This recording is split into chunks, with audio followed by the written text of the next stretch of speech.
everybody, I finally got myself a stick to film with. I'm back in Reinden Woods. I thought, do you know what? I think I might make this a series where I come to the woods and just yammer to the camera. There are some people up ahead, but I'm filming myself right now, so that's fine. It's Friday afternoon. I didn't come first thing in the morning like I did last time because I only got like 2 hours sleep last night. It was pretty rough going. I thought, do you know what? It's going to be a relatively cool day all day, and there's quite a bit of a canopy here, so it wouldn't be too hot or too exposing. So I thought I'd come later in the day. That was fine. The response to my last video was really, really good. I'm really pleased about it. It's so muddy. Oh dear. Move this way. To move around a load of yuck. Hold on. Knowing me, I'll probably fall. Ugh. Right, that did it. I will show you where I am now that the people have moved. This is it. I'm probably going to stick to the same path I did last time because I know it. I just want to show you, this is the first bit of the woods. Look how bright it is. Lovely.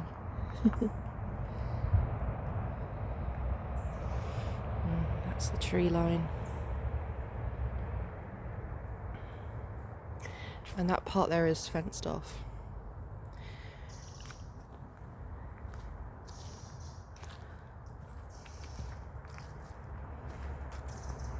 Oh, look at that. Ugh. I'm moving around it. It's not that I'm sort of icky when it comes to mud. It's I just don't want to slip and fall.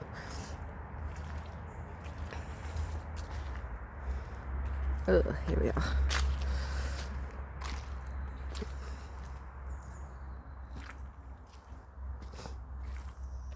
Yeah, I chose today to come up because it's cool and not going to rain.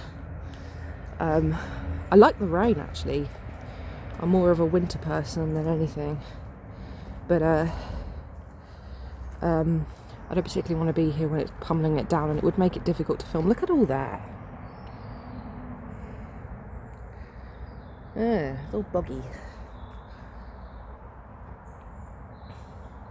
Do you remember what I said last time about pumpkins and taking them to the woods and smashing them because the pumpkin seeds are good for the animals and it's good to return nutrients to the earth?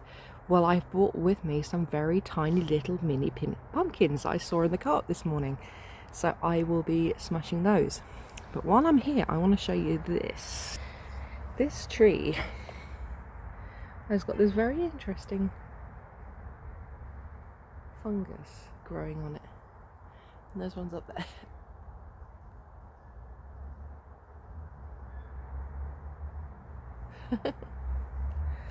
I've had to go off the path a little bit to avoid the big boggy mess there. Do you know what? I think maybe I should invest in a camera rather than use my phone. Still trying to avoid the mud.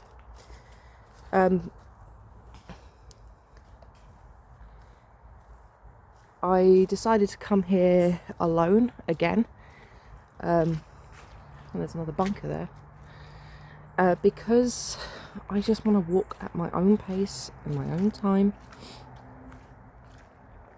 And not... I'm hearing birds and stuff. And not be pressured to move faster or go different places or anything like that. And I quite like the idea of, oh, look at that, beautiful, of using this place as a place of solitary meditation, being at one with nature, and just sort of being in the moment and also vlogging it.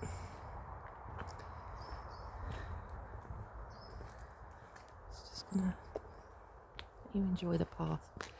Walk the woods with me.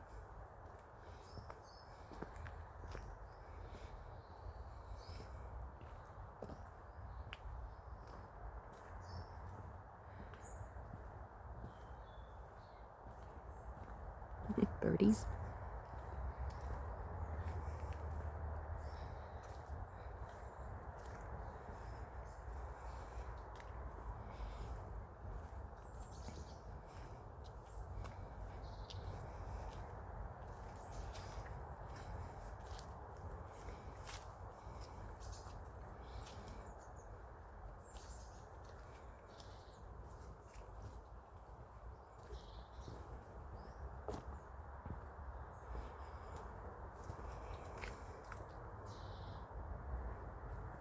Thought I heard something in the bushes there. So many like thistles and thickets and stuff here. I really wouldn't want to even attempt to go in there. Oh, what are those? I think I know what those thingamajiggies are. I'm not sure. Anyways, yeah. There's a squirrel climbing that tree. Don't know if we're gonna look at it. I think it's on the other side of that tree. But they scamper so quick. So it's very sunny, so just move on here. Look at all this here. I wonder what is going on underneath all that.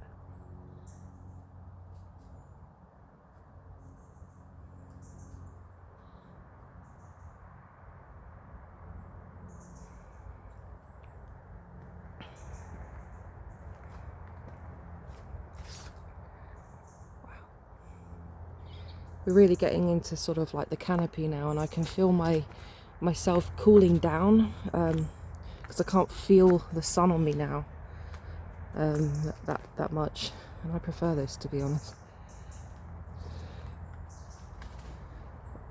Hello, birdie.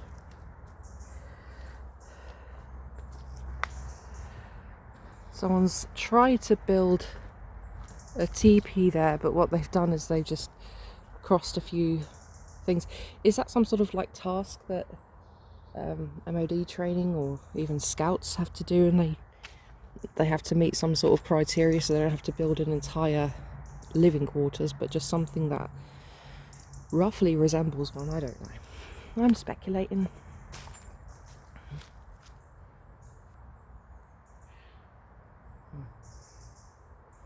You know, I quite often see people like bump into people in the street, because I live in a small hometown, and it's and when I see people, the first thing they say is, "How are you doing?" which is perfectly fine to ask. But when a lot of people see me, they say, "Oh, I hope you're doing better now. I hope you're in a better place." Or they say, "Oh, is everything going okay?" They expect me to say it's better, or they want me to say it's better. And when I say to them, "No, I'm not better," they're perplexed, because they see me out and about, they see me not crying, sometimes even smiling. And then when I tell them that I'm not okay, and I've said before that widowhood is not the kind of life event that, it doesn't happen to all of us, and it's one of those life events that you have to experience to know what it's like. And just because someone isn't crying doesn't mean that they're not cut up on the inside. You never know exactly what's going on deep down just by someone's facial expression and what they're doing in the moment. And I quite like analogies. And one analogy I find that really helps to illustrate how I'm doing right now is, it's like running on a treadmill. You put in all that energy and effort, and you're not really going anywhere. I was watching a TED talk with Nora Casey, and she said that she Googled "the cure for grief is," and the cure was the result was, "the cure for grief is motion." And 8 months after her husband Richard died, she got into a very sort of momentous situation where she had to be on point, and her mum even said, "You're on fire." I have tried over the last 9-10 months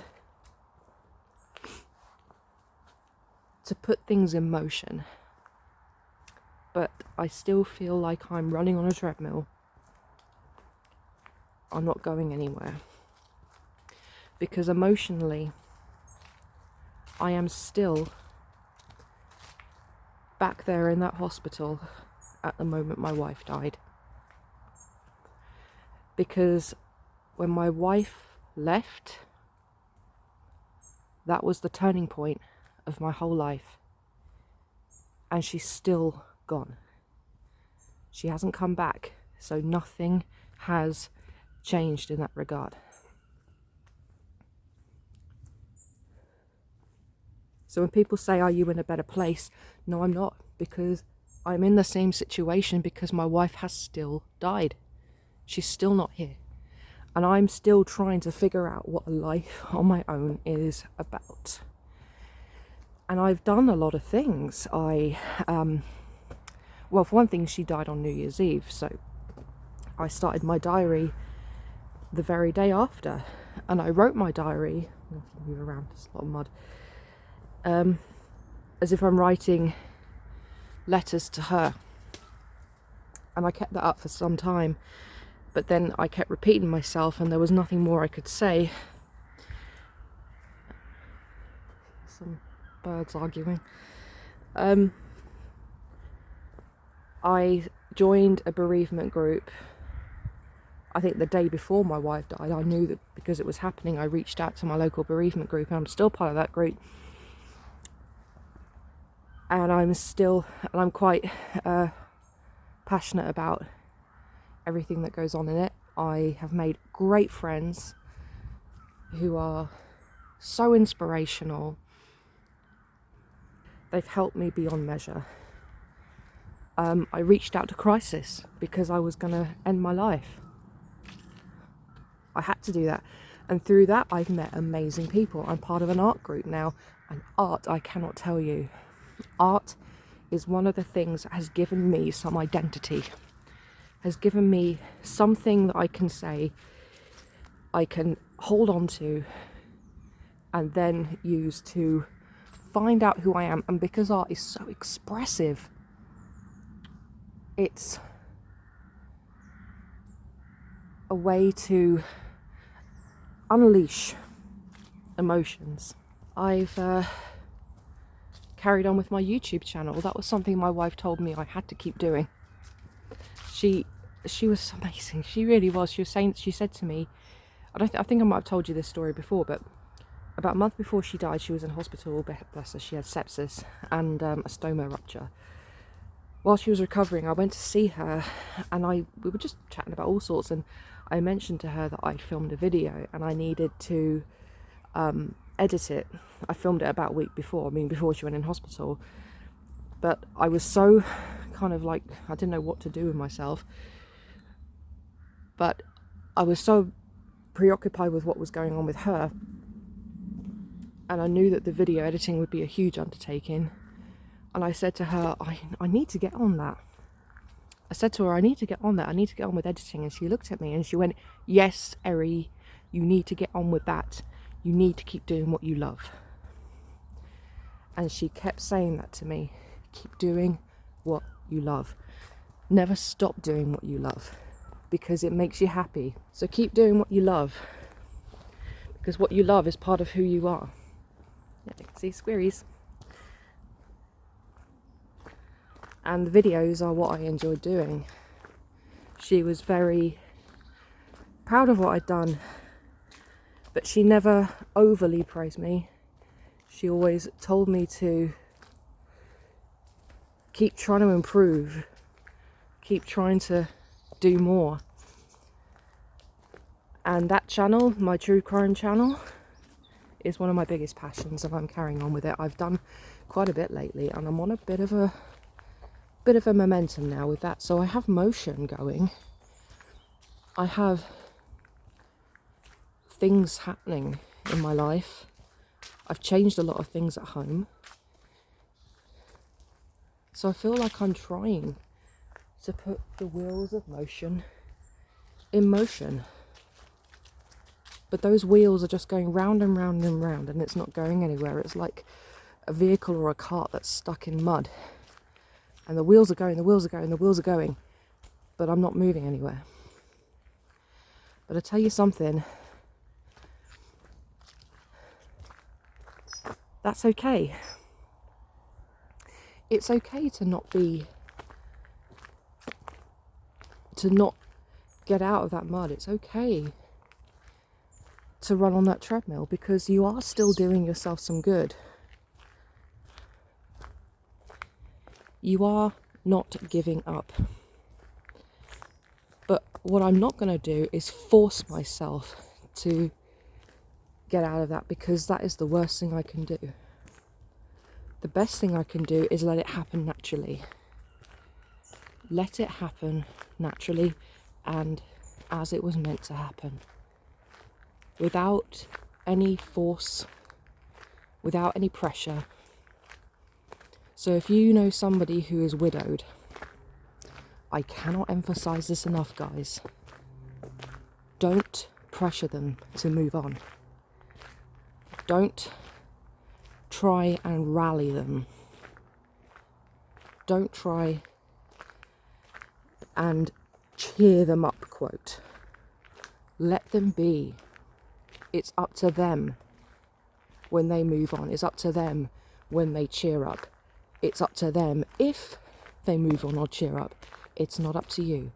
And you may want your friend back. Your friend is not going to be the same ever again. And that is why a lot of people, when they're widowed, a lot of people in Widowed and Young have said this. They've lost lifelong friends.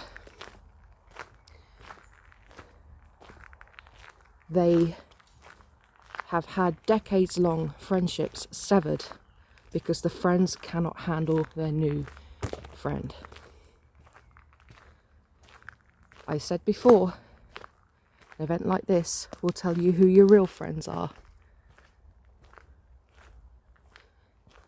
And I have more friends that I've known after them died now than friends altogether that I had before.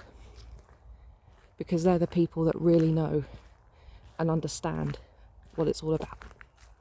And there's more hoop hoop. Some horsies have been through here at some point.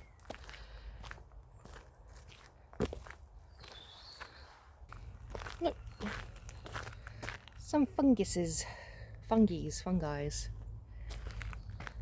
Things fungus grows very quickly. So when you come to the woods and then 2 weeks later you come again, there's new fungus sprouting. I think they've spawned.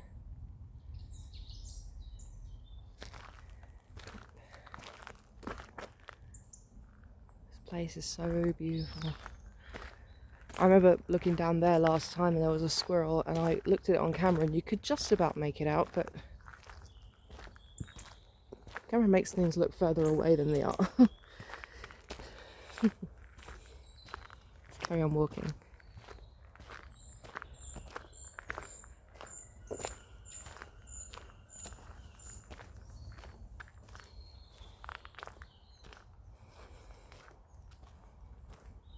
I was in a bit of a funk yesterday. I was not doing well. I was majorly stuck. And I just had no heart to do anything to try and get out of it. And I tried to tell myself, do you know what, that's okay. Don't do anything right now. Have a nap. Watch telly. Cuddle the cats. And that's what I did. Had takeout food, which I know I shouldn't have. And tomorrow, I said to myself, go to Reinden Woods and you will feel so much better. And you know what? I'm feeling better already. I really am. I'd love to live somewhere like this. I think at some point there was a house around here, or some sort of centre, but it's been razed to the ground. But what I'm wondering is, if you did live in a rural setting like this, would you eventually get bored with it? Would you become kind of, things that excited you, if you're exposed to it all the time, would become normal, and you need something else or a break from it to appreciate it once again? Or would you get to the point where you're absolutely sick of it? You can hear the wind in the trees. So lovely. I don't think I could ever get bored or sick of this. I mean, how can you? It's nice coverage, not too much coverage. I can still see pretty well. I'm going to walk along these, the side where the leaves are.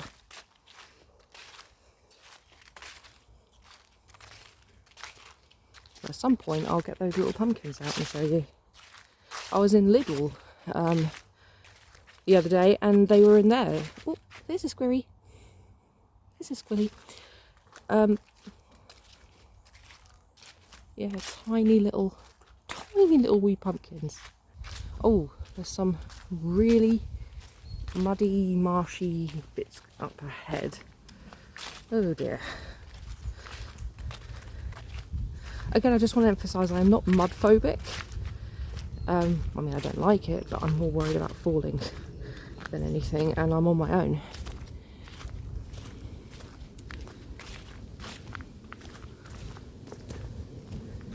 So, yeah, nice path down there, but it's MOD territory, so I can't go down there. That's fine. It's a nice little bit that you can probably just walk through. Or, do you know what? We'll go through here. It's a nice sort of like path sort of thing. Off the beaten track. Switch hands. I've been holding it in my right hand for a while.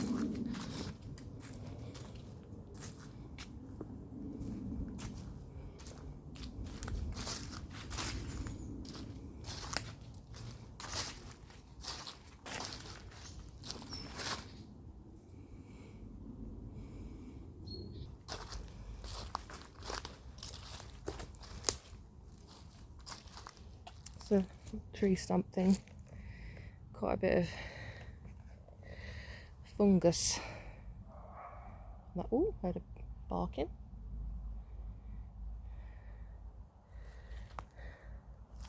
And this one here has got some strange looking fungus. Reminds me of Skyrim, the game, when you walk along there's a fell log and you see some weird fungus. I don't know how many species of fungus there are in Skyrim. I think there's about 10. I'm not sure.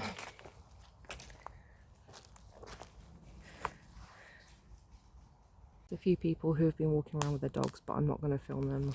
But yeah, there's quite a few logs and twigs around here. I think this is where they would probably collect wood to make their teepees. It's like, oh, because there's no path, I'm having to figure out where to walk without tripping on a log that's been felled. Every time I come here I always find some very interesting fungus. I don't know why, but I do.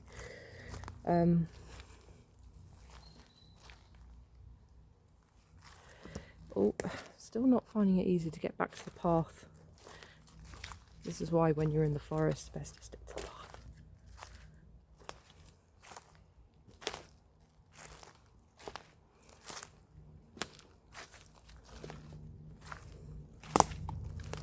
You can hear a plane, I'm not sure if you can. It's got suddenly very dark. Reminds me of when there was a solar eclipse, where everything just went very hush, very dark, even though it was the middle of the day, and everything went silent. It was eerie.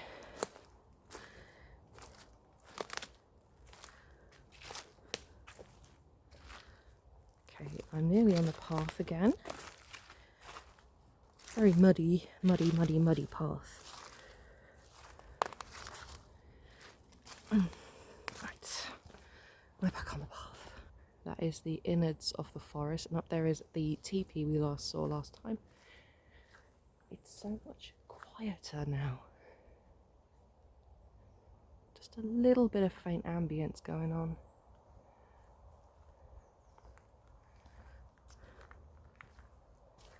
It's kind of eerie, but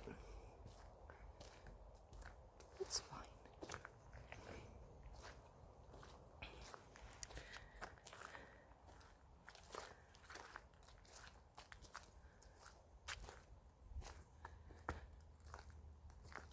And yeah, there's a bunker beyond that teepee. Just gonna walk around this tree, just off the path slightly, just to avoid the mud. Walking in the woods in summer is a lot better in terms of mud, but at the same time it's gonna be really hot, and I don't really want to come out when it's blistering hot. We're heading up for winter and might even get some snow. I remember going on a bike ride through here years and years ago with my wife and her friends. That bike ride was, as the kids will say today, lit. It was so good.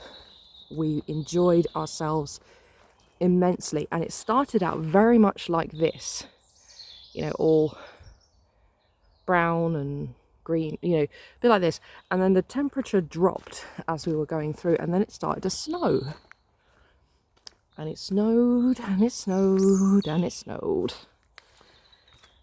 and by the time we got back, about 3 inches of snow had fallen. And we went quite deep into the woods. We didn't just go around the route that I'm going. We went much further. And we found ourselves on a kind of road at some point. I don't actually know precisely where we were. There is someone off there in the distance, but they're not identifiable. So that's fine. But I just love the solitude as well.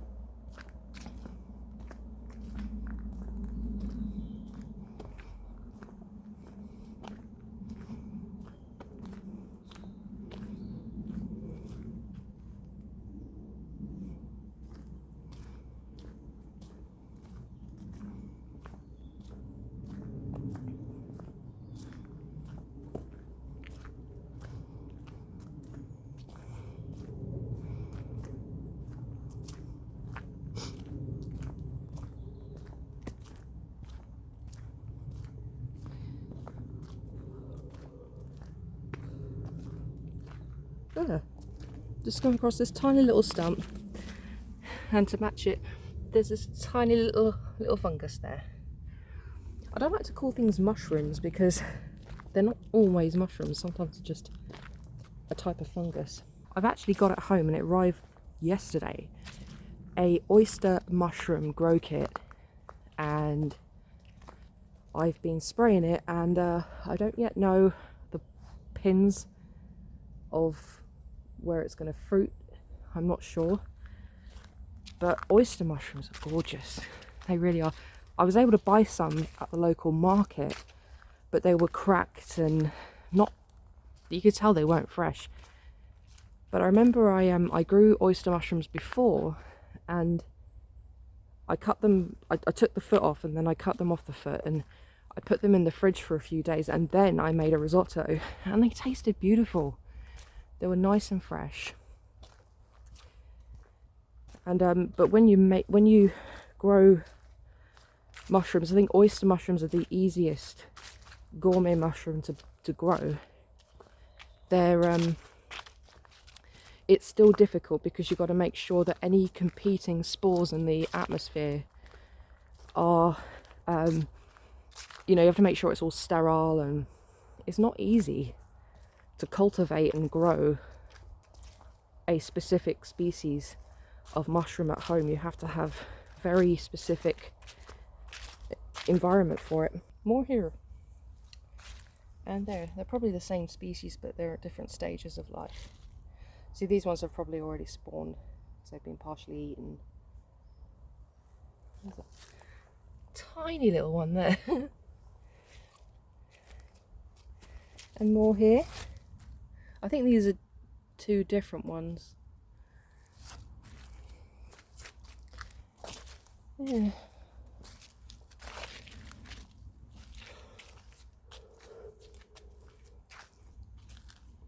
And on this tree here. It's so quiet. Shh. Shh. No. It's beautiful here. It's autumn or fall, whatever you call it, and it's lovely, lovely golden colours. And still some greens, and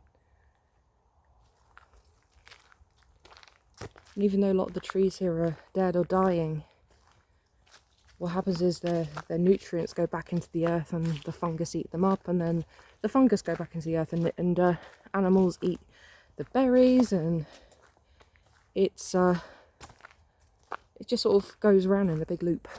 It's so fitting. Oh god, there's so much. This video is just basically about how much fungus I can spot. I did see a few more back there, but I wasn't filming them, so I thought, oh, I won't bother.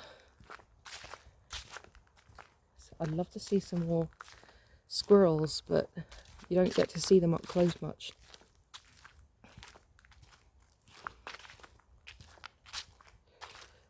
When you go to Hyde Park though, I think I went there with the wife a few years ago, and they're not scared of people.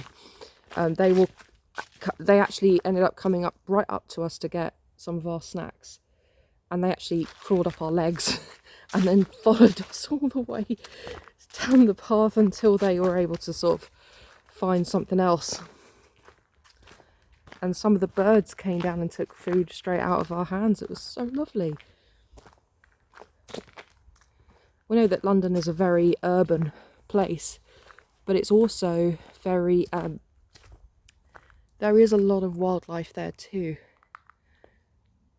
and I'm glad that there are parks and places that they can just live and be.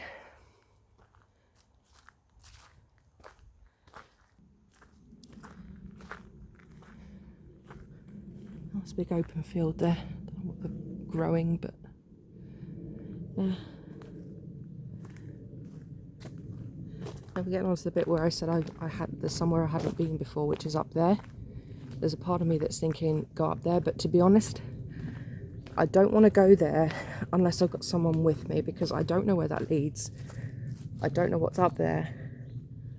So yeah, I'm going this way.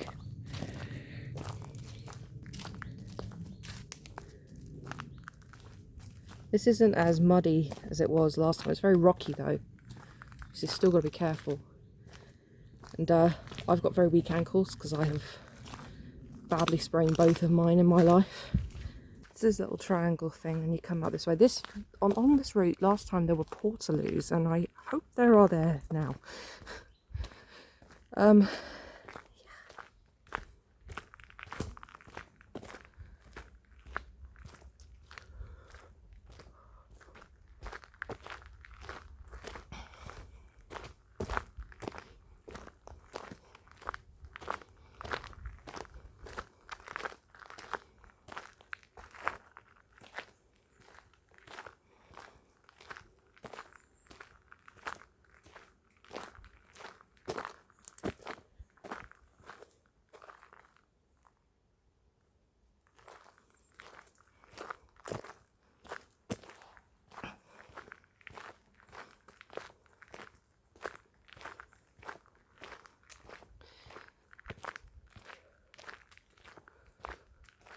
Loads of birds.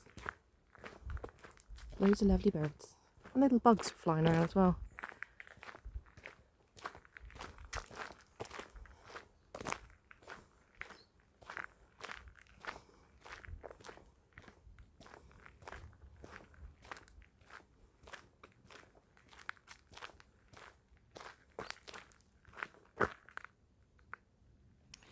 This field here, I don't know if it was always MOD, because I have been in here before.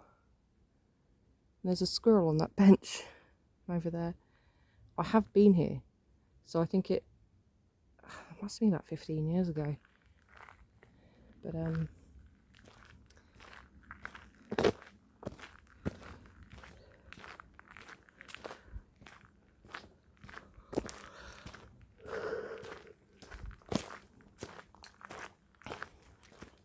wonder if they change things about you know, where they go and stuff periodically. I don't know. Maybe, maybe not.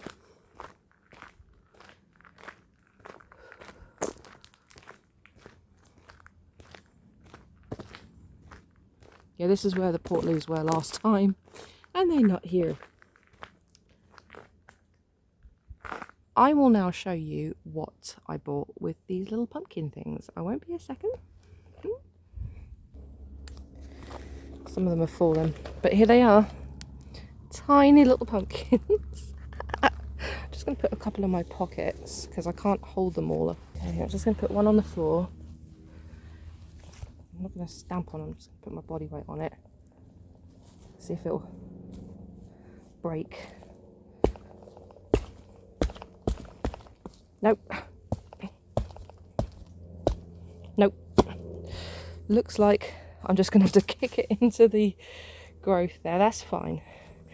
These are tough little things, aren't they? I suppose bigger ones are easier to break because they're hollow, or more hollow than these are. So that's that.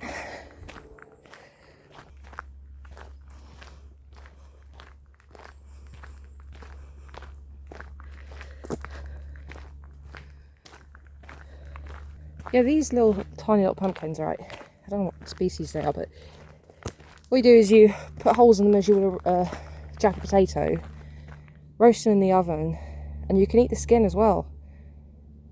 That's edible, and then you can roast the seeds separately.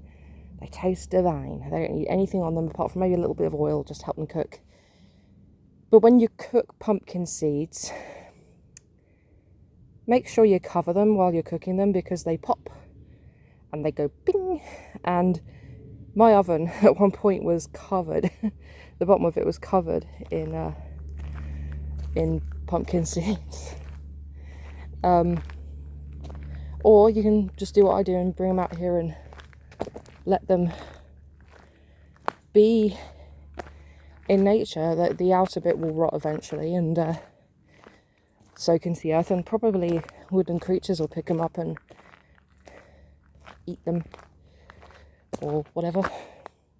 But I want to keep them out of the way of people so nobody will go and pick them up. So when I threw a bit further off. But yeah.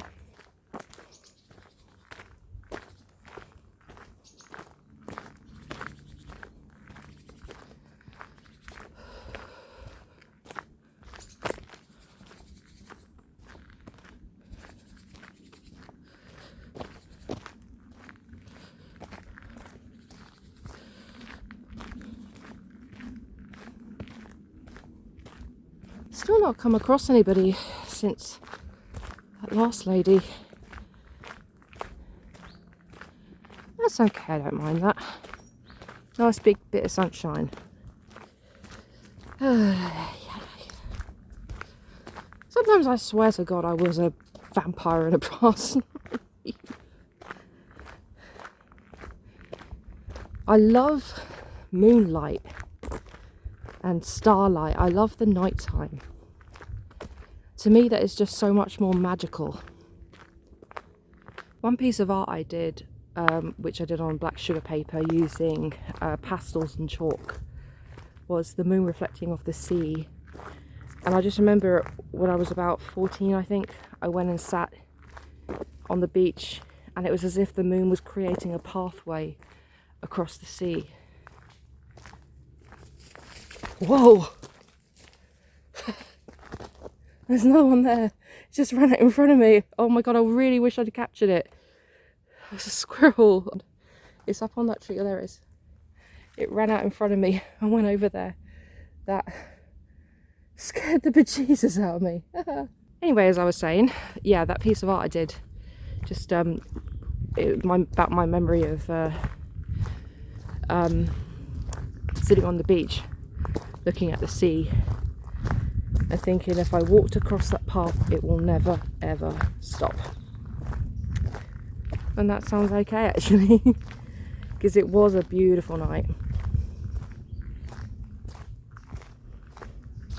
I wouldn't mind walking around here at night, but probably best not do it alone. And you don't know what's going on because there are predators about, and foxes can attack people, birds of prey, and it's a whole nother environment at night. Let's see if it smashes against the tree. Now, I can't throw jack shit to save my life, but no. Of course it misses the tree, but it's hit the ground. It's in there somewhere. And hopefully some creatures will make good use of it. And in a couple of weeks, if I come back and I just remember the places I threw them and see if there's anything left of them or whatever, then I'll let you know. Oh, there's a squirrel.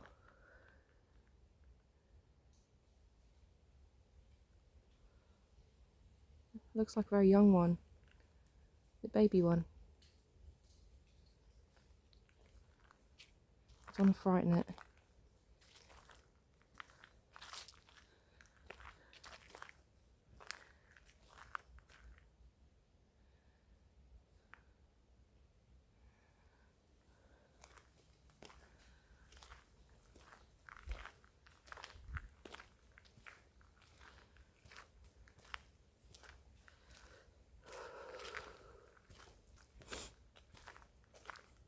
Quite a bit of a sort of a dent in the bank there. It's probably home to quite a few creatures.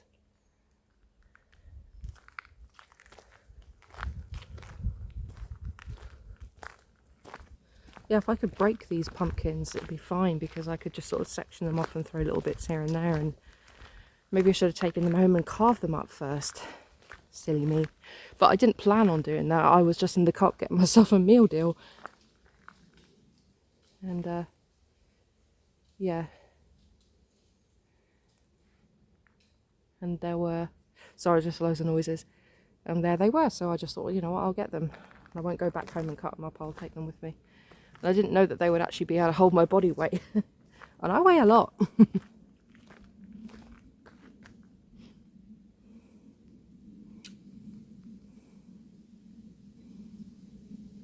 Right, because of that tiny little wee squirrel that I saw, probably where its home is, I will throw another pumpkin. And it went right through those two trees there.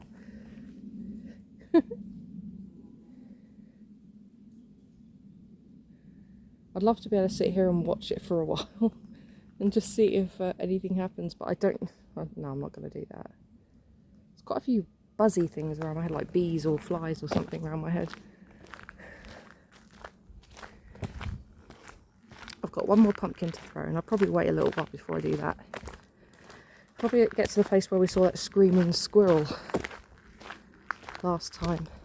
I did Google it, but I still couldn't hear a call quite like it, but it sounded like it was a mating call, because it was going way before I approached. I could hear it in the distance, and it continued way after I left. But I do hope it was okay.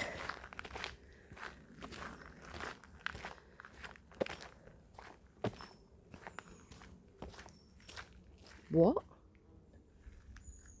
Is that me, or is that smoke or something coming from there? Oh no, it's the sun is heating up the dew, and it's causing you can see the steam coming off it. Oh.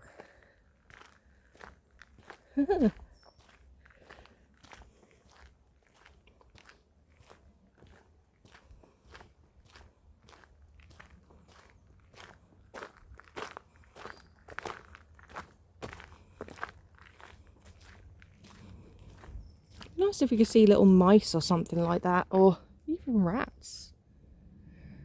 Where I live, there's some really big outside bins near some flats, and there's always rats around there. I don't mind them. As long as they don't come into my home, I'm fine.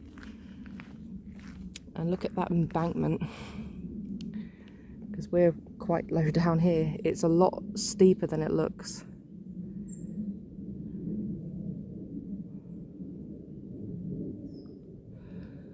But yeah, we ain't going up there.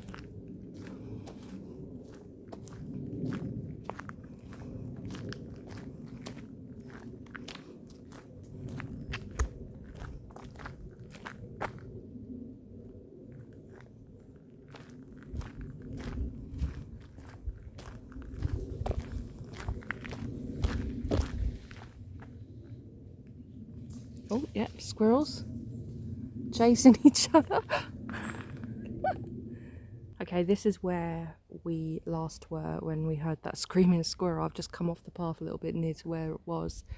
And I think because this is probably somewhere squirrels run around and hide, I'm going to throw this one, into the place. And again, I can't throw to save my life. But it hit there. It hit that. I'm going to kick it. See if I'm not a footballer.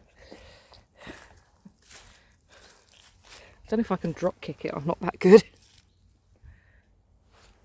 Ow! Oh, that hurt. It didn't hit my toe. It hit the little tendon bit of my foot. Just going back to another topic of friends abandoning you. I don't want to embarrass anybody, but there was someone in my life who meant a lot to me during Em's illness,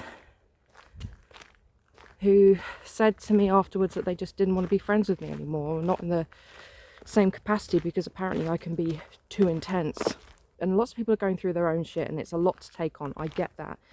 And if it's too much, you can say to people, look, I need to take a step back.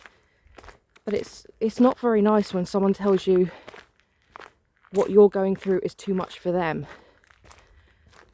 Especially when you've been through something where you've watched your significant other suffer and die, and now having to live without them. And you do need your friends around you. People have every right to walk away from someone if it's too much for them, fine. But I can't walk away from my life. I can't say I want to walk away now, because I can't. I have to deal with it. How do you think it is for me? If it's too intense for you, how do you think it is for me? There are people who have stuck by me from before, and new friends I've met after. Was it my friend from the bereavement group said it was find your tribe. Now, of course, you can't bring someone back from the dead, but talking about them brings them back into focus. It makes them relevant. And I remember just after my wife died, when I went to the funeral home, and they wanted to know a lot about her, and they listened. Like a lot of people at the hospital, and they listened. I think there are some squirrels around there. And I told them all about her. I told them all about my wife and what she was like in life. And every time I talked about her, I lit up. I lit right up, just like this place right now. I lit up. I felt a semblance of relief, slightly, from that pain of loss. And that's another reason why on my true crime channel I talk about the deceased victims as much as I can, as much as we knew about them, because we need to understand they were real people. We can't forget that someone who died is not just a body that once had life. It was a whole person who had a life and who lived. They deserve to have their stories told, and not just about how they were as a person in life. I will emphasize this right now. On my true crime channel, I do not censor anything. A lot of people like, I love watching Explore With Us, and they do censor a lot of words. They don't give graphic details about what happened to the victims. I totally understand, because quite a lot of it is the perpetrator. It's about catching the perpetrator and interrogation techniques and stuff. But when I storytell, I don't sugarcoat it. I don't gloss over it. I don't skip over detail. I don't censor. If you don't tell a victim's story authentically, you are doing a huge disservice to the victim. You are not saying, you're basically minimizing their status as a victim. The victims are exactly that. They are victims. They deserve to have their stories told. I want to help other widows out there know what it's like, what to expect. And again, like with my true crime channel, I'm not going to sugarcoat it. I had to have a moment. Emotions just creep right up on you. I keep getting flashbacks to seeing bathroom covered in blood from her stoma, watching her on the bed waiting for her to die, then seeing her dead. Quite a lot of time when you're overcome with emotion, you can feel it come on gradually, or you can, to a degree, control your reactions. But this is too powerful. I just stopped. And I just imagine her right there.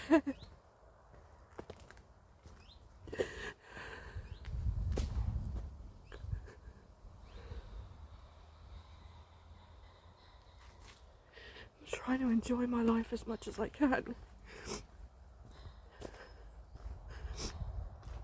But it still sucks without her. And it also sucks hugely that she was taken too young by this awful disease that showed no symptoms till it was too late.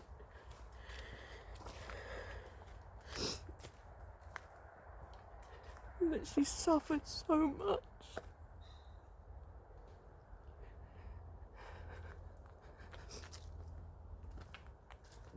And when someone you love is in pain or suffering, you want to save them, don't you? Or you want them to be saved. And that couldn't be the case for my Em. You just want to put your arms around them and tell them it's okay. I did my best, but when it came down to it, no matter what I did, it couldn't take the cancer away. I wanted to reach into her body and pull it out and say, leave my wife alone. Why does the body do it to itself? Why? Why does it kill itself?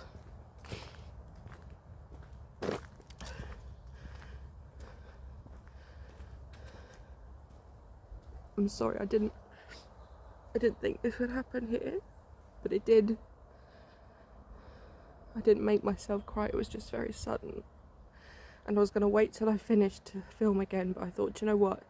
Like I said before, I'm not going to sugarcoat it. I like coming out to the woods because it does make me feel better.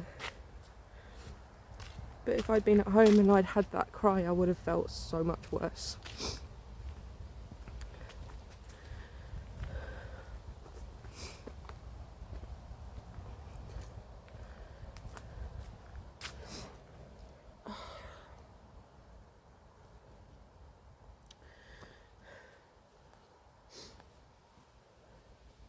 Letting out emotions is I feel like shaking a bottle of pop and letting the gas escape, overflows and makes a mess, but it calms down. Being widowed is like putting Mentos in there and putting the cap on, and then it just goes poof, and then putting more, put the cap on, and then poof. It's like a volcano that erupts so spontaneously. I've never felt something so overwhelming and so painful since my mother died. And when my mum died, I did have those moments where it just suddenly hit me, and oh my God, I had those moments where I just wanted my mum, but they weren't as intense as this, because although I loved my mum very much, she wasn't part of my everyday life. She wasn't the partner with whom I wanted to spend the rest of my life. She wasn't the other half of me. That was my M. And losing the one with whom you can be so vulnerable with and share everything with, and they're gone.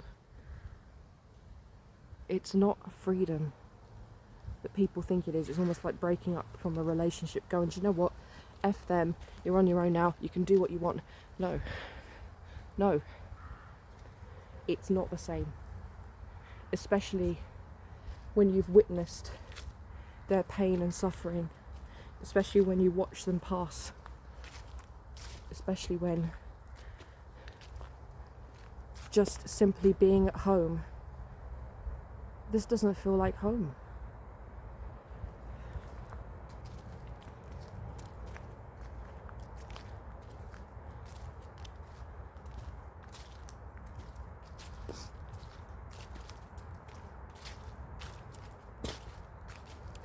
To anyone out there who's widowed, I'm sure you'll know what I'm talking about. And anyone out there who isn't, I hope it never happens to you. I really hope it doesn't. But unfortunately, when you are in a partnership or a marriage,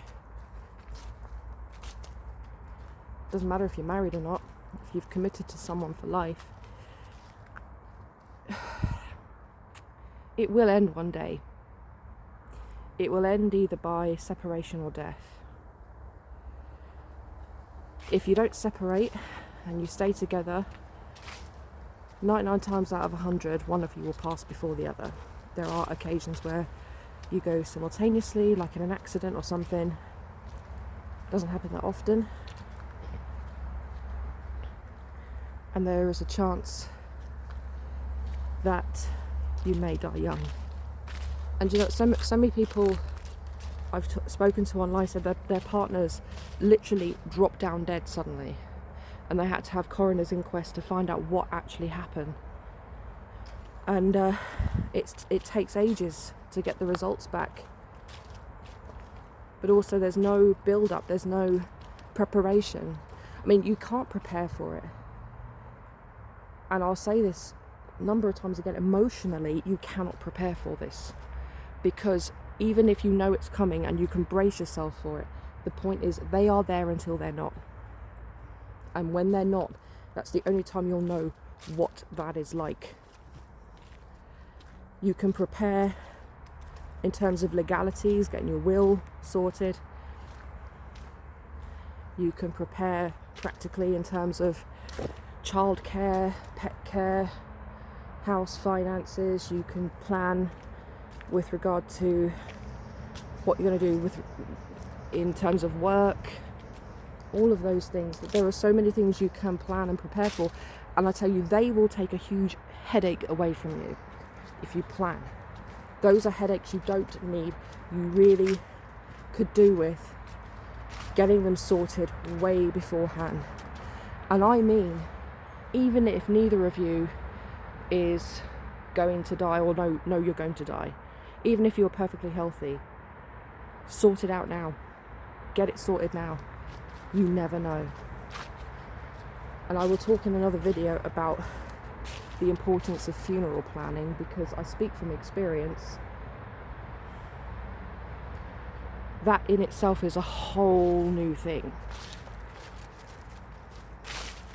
Nearly at the car park now, so I'm going to finish this in a bit. But yeah, I'm sorry for having a bit of a meltdown, but I couldn't help it. But yeah, it's been a nice walk. It's been actually, do you know what, my back hasn't hurt at all, now come to think of it. And I'm feeling a bit better. I'm feeling a bit better after having that cry. But it's not going to be the last. It's going to be one of many, many cries. Anyway, have a good day, everybody.